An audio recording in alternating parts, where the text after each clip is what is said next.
రక్త పింజర అయినటువంటి రేవంత్ రెడ్డికి ఆయన రాక్షస పాలన తెలంగాణలో నడుస్తున్న సందర్భంలో కేసీఆర్ గారిని, కేటీఆర్ గారిని, హరీష్ రావుని, బీఆర్ఎస్ నాయకులందరినీ కూడా మరి అబ్బో ఇక్కడ కేజీ చీరలు కొంటే అర కేజీ చీరలు ఫ్రీ అంట. మంగళ్య షాపింగ్ మాల్, కేజీల్లో సేల్, టన్నుల్లో ఆనందం. బీఆర్ఎస్ పార్టీ నీళ్లు అడిగితే, రైతాంగానికి నీళ్లు ఇవ్వండి అని అడిగితే, ఇవాళ రేవంత్ రెడ్డి గారు మీ కోసి రక్తాన్ని ఇవ్వండి, మేము పంట పొలాలలో చల్లి పంటలు పండిస్తామని చెప్పి ఒక దుర్మార్గపు మాటలు ఇవాళ రేవంత్ రెడ్డి మాట్లాడడం. ఇవాళ దానికి తగ్గట్టుగానే మేము చొప్పదండి నియోజకవర్గం వచ్చి దాదాపుగా ఒక 300 పైచీలకు మందిని మరి రక్తదానాన్ని ఈరోజు చేయడం జరుగుతున్నటువంటి సందర్భం.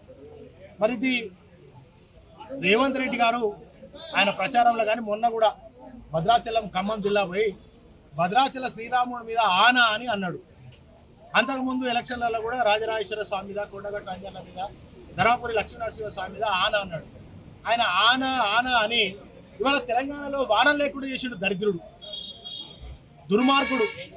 కనుక ఇవాళ కన్నెపల్లి ద్వారా అనేక లక్షల క్యూసెక్ల నీళ్లు వృధాగా అలా గురువుకు గురుదక్షిణ సమర్పిస్తున్నటువంటి నేపథ్యంలో మరి మా తెలంగాణ బిడ్డలకు కొట్లాడి తెచ్చుకున్న తెలంగాణ, సాగు నోట్లకు పోయి తెచ్చుకున్నటువంటి తెలంగాణ రైతాంగానికి నీళ్లు ఇవ్వాలని చెప్పి బీఆర్ఎస్ పార్టీ పక్షాన డిమాండ్ చేస్తూ, కాంగ్రెస్ పాలనలో ఎట్లయితే ఆకలి చావులు, ఆత్మహత్యలు, మరి తాగునీటి కోసం కటకట, కరెంటు లేనటువంటి పరిస్థితి, యూరియా కోసం చెప్పులు లైన్లో పెట్టే పరిస్థితి ఎట్లయితే ఉండదో సేమ్ అదే పరిస్థితి ఇవాళ తెలంగాణ వచ్చినాక 12 ఏళ్ళ 13 ఏళ్ల తర్వాత తిరిగి కేసీఆర్ ఉన్నంత కాలమేమో సుభిక్షంగా ఉంది, రైతాంగం అంతా బ్రహ్మాండంగా సంతోషంగా ఉన్నారు. కానీ ఈ రేవంత్ రెడ్డి రాగానే టక్కుమని కరెంట్ ఆగిపోయింది, యూరియా ఆగిపోయింది, రైతు బంద్ ఆగిపోయింది, ఇవాళ నీళ్ళు ఆగిపోయినాయి. కనుక మేము రేవంత్ రెడ్డి గారిని ఒకటే డిమాండ్ చేస్తా ఉన్నాం, వెంటనే తక్షణమే కన్నెపల్లి ద్వారా గాయత్రి పంప్ హౌస్కు, నంది పంప్ హౌస్ ద్వారా గాయత్రి పంప్ హౌస్కు, ఎడుమానేరకు తెలంగాణ రాష్ట్రం అంతా కూడా ఈ నీటిని విడుదల చేసి తెలంగాణ రైతాంగానికి సాగునీరు, తాగునీరు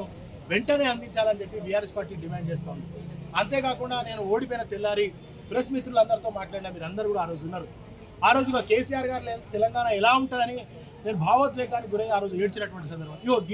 ఆ రోజు ఎందుకు దుఃఖం వచ్చిందంటే, నాకు ఎందుకు ఏడుపు వచ్చిందంటే, నాకు ఎందుకు కన్నీళ్ళు వచ్చినాయంటే, గిట్లాంటి తెలంగాణను చూడవలసి వస్తుంది, కేసీఆర్ గారు లేని తెలంగాణ అంటే గిట్లాంటి తెలంగాణ చూడవలసి వస్తుందని ఆనాడే బాధపడ్డా. నేను ముందే ఊహించినట్టు ఇవాళ ఈ పరిస్థితి జరిగింది. కనుక వెంటనే మా బీఆర్ఎస్ పార్టీ డిమాండ్ చేస్తాను, తక్షణం కన్నెపల్లి పంపుల ద్వారా నీళ్లను విడుదల చేసి తెలంగాణ రైతాంగానికి నీళ్ళు ఇవ్వాలి. ఆనాడు మేమందరం కూడా రక్తదానం చేసినాం, రక్తాన్ని దానం చేసినాము.